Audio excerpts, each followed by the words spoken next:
saya lupa menyebut Pak Mis ini senior geologist, jadi seorang geolog, ahli geologi senior itu, yang pengalamannya sudah sangat panjang. Saya mau tertarik untuk bertanya ini Pak, sebagai geolog senior gitu, apakah Bapak bisa cerita sedikit nggak dari aspek itu ya, temuan geologis yang telah Bapak komparasikan dengan temuan-temuan yang dipaparkan Aryo Santos? Mungkin nggak usah semua, tapi 1-2 aja gitu. Bicara mengenai geologinya, Aryo Santos itu sebenarnya itu melihat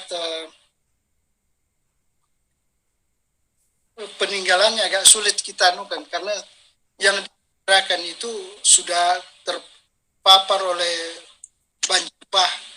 Yang saya bisa katakan di sini, apa yang menurut Aryo Santos itu peninggalan atau kemajuan yang didapatkan oleh manusia Atlantis itu ikut terbawa mungkin ke waktu manusia Atlantis. Ada yang sebagian bermigrasi ke Toraja pada letusan tinggi itu, ya membawa misalnya batuan-batuan, misalnya yang dilihat di sini, batuan andesit yang bulat, bongkah yang bulat itu sampai di di lubangin. Itu yang pertama. Yang kedua, breksi andesit itu juga bisa dipakai. Bisa dipakai, dilihat dari kemudian batu gamping. Batu gamping itu, breksi gamping bisa bagus juga. Tapi yang lubang-lubang gamping, gua-gua gamping itu ya itu jadi ada 4 kelas itu, dari semuanya itu dari batuan, ada dari batuan beku, ada dari batuan sedimen, yaitu gamping. Itu bisa. Kalau dari segi geologisnya, saya kira dari letusan gunung berapi ini, Gunung Krakatau. Dari letusan Gunung Krakatau 11.600 tahun silam, itu menimbulkan gas CO2 yang sangat besar.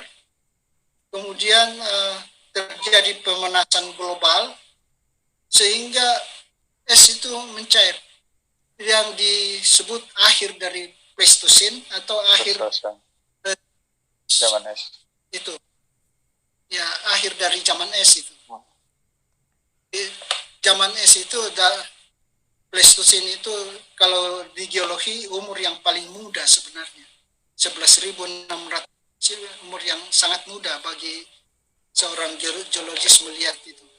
Karena kita lihat juga sebelum ini ada misalnya Danau Toba itu meletus kurang lebih 75.000 tahun silam. Itu Danau Toba yang disebut Lemuria atau apa namanya. Jadi kedua, pembelahan daripada Jawa dan Sumatera waktu terjadi letusan itu luar biasa dampaknya itu. Jadi dampak ke dunia itu luar biasa, itu timbulnya tsunami yang maha dahsyat. Jadi itu yang itu mungkin kalau dilihat daripada daerah dampaknya ini, misalnya kita lihat daerah-daerah yang tinggi, misalnya di daerah Kalimantan adanya hubungan, misalnya ini tidak berhubungan dengan, tapi morfologinya tinggi, di situ tidak terdampak daripada banjir bah.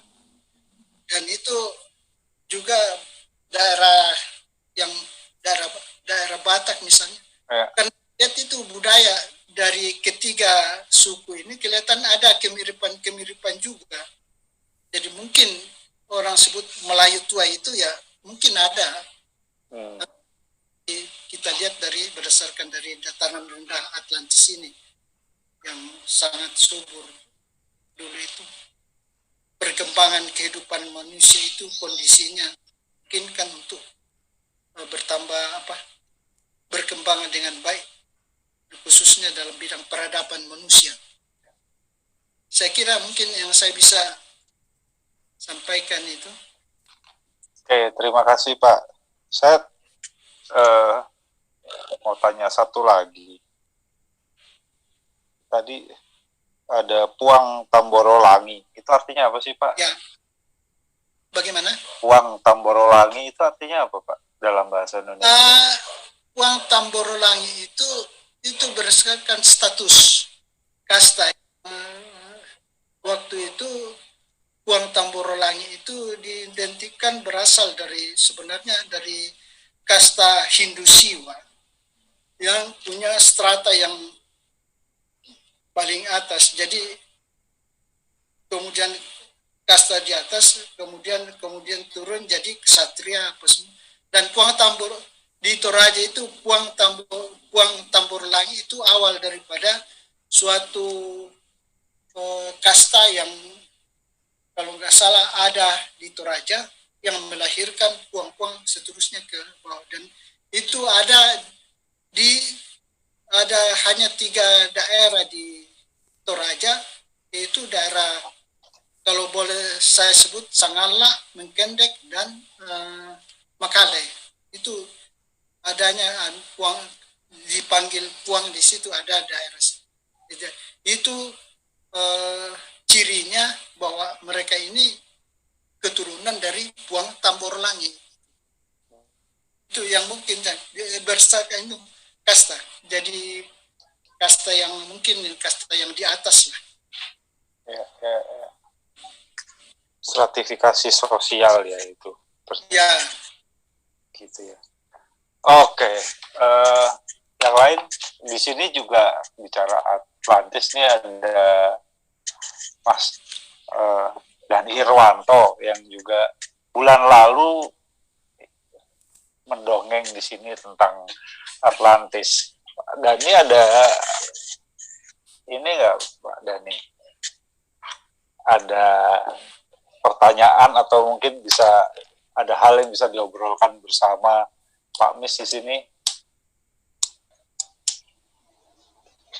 Terima kasih. Ya, kalau saya kan khusus Atlantis ya, artinya itu di atas 10.000 tahun yang lalu ya. Nah, kalau Pak Mis ini ya lebih banyak di Holosen ya, setelah jadi kira-kira setelahnya itu ya, ya memang ini coba dihubungkan seperti itu kan ya. Itu, ya. Nah, tadi ada beberapa mungkin yang ya mungkin agak berbeda dengan teori saya gitu. Kalau Sulawesi dan Sunda lain itu sebenarnya kalau untuk manusianya sendiri itu nggak jauh berbeda. Artinya memang semenjak dulu orang sudah bisa nyebrang lautan. Jadi di Sulawesi kan ada itu yang di Maros ya, itu di Getengnya itu sudah 45.000 tahun yang lalu. Ya. Mungkin sebelum itu juga sudah ada manusia di situ. Ya. Artinya Sunda dan Sulawesi itu sebenarnya manusianya sama. Itu datangnya mungkin juga hampir sama waktunya. Kemudian ya akhirnya saling keluar masuk dua pulau itu udah biasa juga gitu. Tuh. Mungkin itu sementara dari saya. Oke. Tadi ada lagi mungkin sembari ini saya tadi tertarik dengan cerita Pak Mis. Hindu Siwa itu yang di Puang Tamborolangi itu menurut temuan Pak Mis masuk ke Toraja tahun berapa Pak kira-kira? Kalau menurut yang saya baca dari Profesor siapa namanya ini, itu masuk sekitar abad ke-13. Oke. Ya dimulai karena waktu itu ada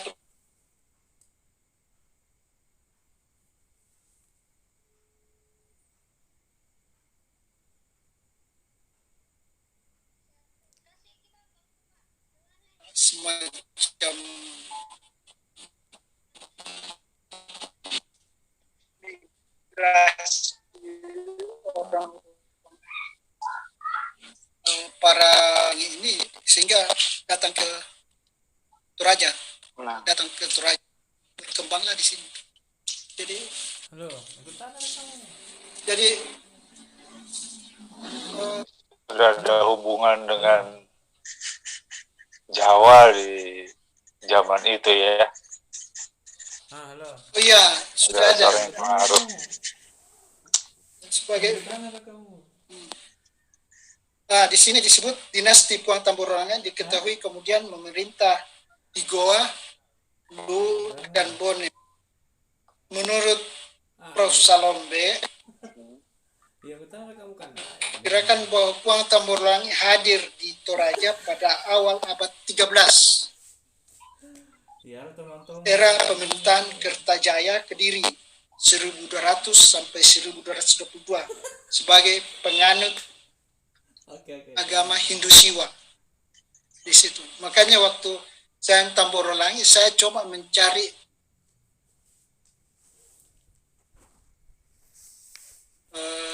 bentukan Dora, dan kebetulan ada Lingga Enyoni di sana. Apa mungkin itu ada kaitannya dengan Iya. Hindu Siwa di sana? Saya kira itu. Seru. Oke, terima kasih Pak. Ada yang mau ada pertanyaan atau ada yang mau langsung bertanya? Silakan. Nih baru sudah hampir 1 jam ternyata. Ini proses Izin, Mas. ini. Ya, silakan siapa yang mau itu? Oh, Pak Izin, saya Santo Sabah. Ya, silakan. Silakan Pak Santo Sabah. Ya, terima kasih untuk saudara-saudara temanku. Ada Pak Dani ya, ada pakarnya nih di Atlantis. Jadi saya mau klarifikasi tentang semua catatan sejarah mumpung ada semua lengkap nih di forum yang berharga dan bersejarah ini. Saya usul next jangan lagi dongeng ya. Jadi kata yang kita bahas adalah yang real. Kalau dongeng lagi nanti disangkanya sejarah kita pun nanti hanya dongeng-dongengan saja. Padahal Pak Dani, Pak Mis itu sudah apa ya. Jadi next izin gitu supaya dirubahlah ini, jangan dongeng lagi. Saya mau klarifikasi banyak nih sebenarnya dengan ke sejarah Indonesia yang sudah ditulis terbalik oleh Belanda. Itu pangkalnya itu sebenarnya Belanda. Jadi yang di-searching, yang digali oleh Pak Mis, Pak Atlantis itu benar. Cuma kan sekarang terpublikasi beda bahwa kita itu adalah bangsa pendatang dari Yunan, dari tanah Mekong, itu tidak benar. Jadi out of Sundaland itu sekarang out of Afrika itu sudah kalah dengan teori out of Sundaland. Nah itu sudah dibuktikan oleh Pak Dani Rawanto, Pak Mis, dan yang saya luruskan sedikit untuk penjelasan Pak Mis bahwa leluhur kita itu bukan Hindu atau Buddha, gitu Pak. Jadi memang publikasi oleh Belanda bahwa kita itu dihindukan dan dibudakan. Jadi yang jelas-jelas Buddha dan Hindu itu kapan lahir dan kapan ke Indonesia itu kan Hindu itu lahirnya secara formal ya, itu abad 9. Untuk membedakan diri dia tidak dua agama terdahulu Hindu, Buddha dan China, kemudian tidak Islam, baru terbentuk Hindu secara formal. Basicnya sudah ada lebih dulu, dan itu bukan Hindu, baru bernama formal setelah era kolonial. Jadi memang terpublikasi di sejarah kita tertulis saat ini bahwa kerajaan pra-Islam Hindu pra-Islam semua Hindu dan Buddha, termasuk adat-adat tradisional yang dianggapnya Hindu, padahal tidak pernah ada misionaris Hindu ya, jelas-jelas misionaris atau pendakwah Hindu itu yang ke kita. Sejatinya kitalah yang ke sana. Itu ada Di antaranya adalah Sariputra, kemudian banyak itu nama-nama, saya punya tahun-tahunnya. Dan yang paling fatal itu, jadi saya luruskan ya, semoga ini didengar oleh seluruh rakyat Indonesia, bahkan sejarawan. Pencatatan sejarah kita itu sudah rancu. Dimulai dengan cara menghitung tahun sakanya. Cara menghitung tahun Saka itu dimulai tahun 78 Masehi. Itu salah fatal. Sehingga jika kita menghitung awal tahun Saka 78 Masehi, maka sebelum tahun itu sejarah kita tidak ada. Itulah kesalahan fatalnya. Dan dasar untuk menghitung awal tahun Saka 78 M itu apa dasarnya? Nggak ada, kan nggak pernah dijelaskan. Sebenarnya saya sudah selidiki bahwa tahun 78 itu adalah tahun para Saka, kaum Saka, leluhur kita sebenarnya, itu yang menaklukkan Raja Salivahana di India di tahun 78 Masehi. Jadi jangan salah kaprah, ini kan ulahnya Belanda, sehingga kan untuk menguasai suatu bangsa itu putuskan hubungan sejarahnya dengan leluhur terdahulunya, katakan primitif, kemudian kuasai. Itulah yang terjadi saat ini. Jadi para sejarawan harus berpikirlah, riset ulanglah, revisi ulanglah catatan sejarahnya. Jadi penghitungan tahun Saka itu tidak 78 Masehi. Jadi kalau kita setat penghitungan prasasti yang berangka tahun-tahun 78 Masehi, hilang sudah sejarah kita sebelum tahun itu. Padahal temuan-temuan arkeolog yang ditemukan Pak Mis, Pak Dani Rawanto itu membuktikan bahwa ada peradaban maju kita sebelum tahun 78 Masehi. Ini saya sedikit lagi ya. Itu kunci utamanya, bahwa Borobudur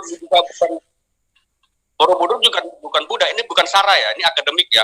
Jadi kapan misionaris Hindu Buddha itu ke Indonesia? Kan tidak pernah, pra-Islam itu tidak pernah, tapi kenapa dilabelkan itu Buddha? Nggak ada dasar, hanya karena ada patung orang duduk bersila mirip Buddha, itulah dibudakan. Padahal posisi orang duduk bersila itu adalah kontemplasi. Kalau di Jawa itu topo, kalau di Sumatera itu tapa, kalau di Sulawesi itu kamala. Kalau orang melakukannya kamala, kalau di Bali itu upasena. Itu ritual prosesi kontemplasi leluhur kita sebelum adanya agama. Dan yang perlu dicatat adalah budaya Nusantara itu sudah monoteis. Di Aluk Todolo itu ada penyebutan Tuhan, dan dia bukan Hindu. Di Kalimantan itu ada Yustuha Latala. Di Marapu ada apa? Pokoknya mereka sudah berketuhanan, tidak seperti yang dilabelkan oleh penjajah, yaitu animisme, dinamisme, dan primitif. Itu salah besar. Itu kuncinya. Jadi yang jelas bahwa sejarah kita sudah dibengkokkan oleh Belanda. Jurilina tulis, kemudian nyata-nyata dia tulis Jurilina itu bahwa sejarah kita sudah dibelokkan sampai sekarang ini. Jadi saya maklumi kalau misalkan Pak Mis katakan bahwa di Toraja itu Hindu Siwa. Kita balik tanya, kapan misionaris Hindu India datang ke kita? Kapan misionaris Buddha ke Indonesia? Kemudian Borobudur itu juga bukan Buddha. Itu start di publikasi Buddha itu sejak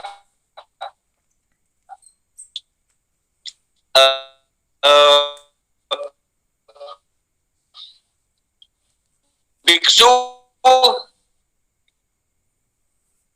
Asin Jinara kita itu mengadakan acara Waisak tahun di Indonesia itu beda dengan Buddha original yang mulia Siddhartha Gautama loh. Jadi dengan mudahnya itu dibuat label dibangun abad 8 Masehi. Itu tanpa dasar, dia tulis hanya perkiraan loh jelas-jelas. Tapi itu sudah dipakai semua kapan itu tanpa dasar. Fahuan, Yuning itu sudah lihat di Pulau Jawa itu abad 5. Kemudian saya sudah menemukan benang merahnya ini tentang sejarah kita. Itu pusatnya dan nama ajarannya itu sudah saya dapatkan dari kemudian nama-nama orangnya.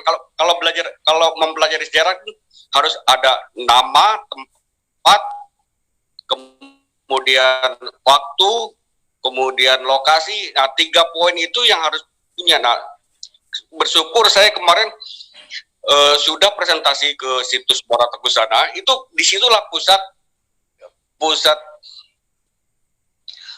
yang disebut ajaran kita itu, dan bukan Hindu Buddha. Tercirikan dengan dharmic original itulah yang tadi item Hindu Buddha oleh Pak Mis itu, Mas. Terima kasih Mas Yugo.